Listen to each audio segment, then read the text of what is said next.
L'Éternel est mon berger, je ne manquerai de rien. Verset oyo eza verset moko oyo epesaka makasi. Et rassuraka biso lisusu ke nous ne sommes pas seuls. Yesu Masia, Jésus-Christ de Nazareth, l'homme de Galilée, azawana pona kozwa soin na biso. Na moment ya pasi ya David, malgré oyo nyonso oyo amonaki, pona David soki totali na Bible, ye azalaki toujours na brousse pona kozwa soin ya babrebi ya papa na ye. Ye mwana moke kasi bapesaki responsabilité ya mikolo. Tala vie ya mwana oyo azalaki nango. Bayaya ya milai o Bible ezo décrit bango bazalaki wana mpona kosala bavi na bango, kasi bapesi charge epai ya mwana moke.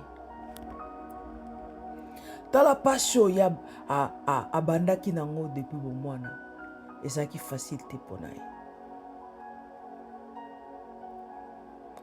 Kasi Nzambe oyo atikaka bana na ye te, Nzambe oyo azalaka wana mpona kosoutenir baoyo baza faible, mpona kosoutenir baoyo baza abandonné.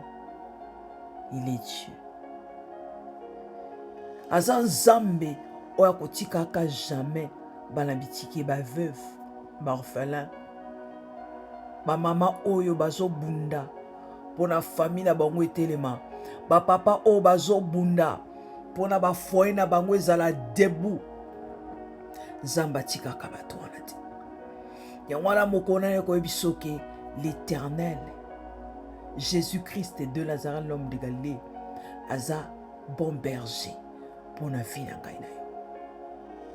Aza wana azozwa soin na yo.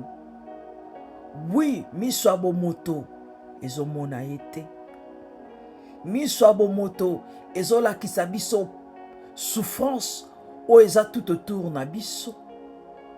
Naza sur nga na yo tozopose ba 1000 questions kolobaki est-ce que Nzambe azali? Est-ce que Nzambe azalaka? Soki Nzambe azali, pourquoi pasi oyo?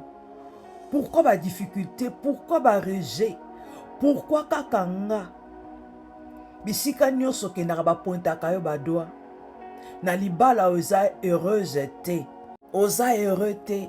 Humiliation bafinga yo mabe, esika oyo baninga bazozwa na pete ya yo fotangisa motoki, esika oyo eza easy mpona bato mosusu ya yo folela, ya yo fokota ba jeune, ya yo fokota ba prière, ya yo fosala ba don mpona ozwa eloko oyo eza facile pa bato mosusu. Pourquoi? Po yo oza spécial. Étoile na yo tellement eza makasi. Étoile na yo oza na un grand destiné. Yango wana diable azo kombataka yo chaque jour po alingi te ozwa bénédiction o Nzambe aprepara mpona yo. Yango wana kobiso na mokona ndeko na nga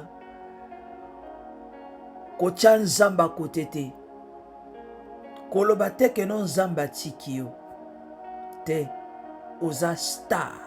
Yango wana diable azo combattre yo po ayebi ke oza star, oza likonzi ya famille, ozali mutu o Nzambe atia na famille po na nzela na yo nde azomona libota na yo. Yango wana siko bandoki bamoni eke moye babebisa libota no eza te, moye batia bango na baprison bango bapreparaki eza te. Yango wana baokombattre yo, yango balingi te keno yo ozala bien. Bazotelemisa baennemi na famille na yo mpona bakombattre yo. Kotala famille na yo te, vrai ennemi eza famille na yo te. Vrai ennemi eza Satan le diable.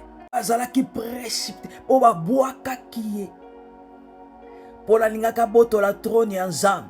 Nzambe alobi yo oza danger, nakoti kwa te, ale kita. Yango wana ntango aye na se aye kokombattre biso, nzambe alobi petit enfant bobanga te, mpo oyo aza kati na yo azali makasi koleka oyo eza na mokili. Jésus yende azali bon berger. Saint-Esprit de Dieu yende azali wana mpona kosunga ngai na yo, mpona kosoutenir ngai na yo. Projet oyo yo oza na yango ya malamu wana, oyo soki otelemi mpona osala yango, baproblème fo ya bayebi pourquoi azotinda baproblème wana, mpo ayebi ke eloko wana nde kosala yo réussir, eloko wana nde kosala yo obonga, famille na yo ezala bien, bato nyonso bana korespecte yo, yango ozokombattre yo. Nabi kotika te, continue na yango, tia nzambe liboso, tia Yesu Masiya liboso, akosoutenir yo, mpo azosoutenir yo deja. Dès kozwaki ide wana malamu mpona kosala mpona vi na yo, mpona libota na yo, ezalaki nzambe nde moto atiaki yango na kati na yo. Yango wana kolemba te, kotala te bainjire, kotala te baproblème, tia miso na ye epai na nzambe, esika lobiko na biso ekouta. Jésus-Christ azala na yo, afortifie yo, kobosana te. L'Éternel azali berger na biso, yenda zawana mpona kosunga biso. Que Dieu vous bénisse.